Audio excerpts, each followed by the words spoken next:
Everyone, Janmashtami special মালপোয়া বানানোর রেসিপির জন্য নিয়েছিলাম 2 কাপ সুজি, 2 কাপ ময়দা, 1.5 কাপ মতো চিনি রস ছাড়া বানানোর জন্য নিয়ে ভালোভাবে শুকনো উপকরণগুলো মিশিয়ে 3 কাপ দুধ দিয়ে ভালোভাবে মিশিয়ে নিয়েছিলাম। দুধটাকে একবারে ঢেলে দিলে চলবে না, এইভাবে আমি যেরকমভাবে অল্প অল্পভাবে মেশাচ্ছিলাম সেইভাবে মিশিয়ে অল্প অল্প করে দুধ মিশিয়ে অ্যাকচুয়ালি এই ব্যাটারটাকে রেডি করতে হবে।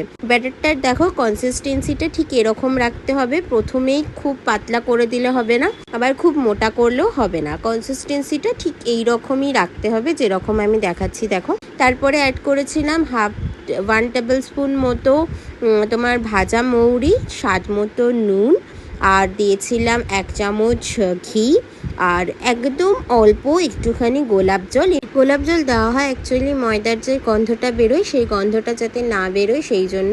বড় বড় দোকানের বা মিষ্টির দোকানের যে মালপোয়াগুলো হয় সেখানেও এই গোলাপ জল ব্যবহার করা হয়, যাতে ময়দার গন্ধটা না আসে এবং মালপোয়াটা একদম প্রপার হয়।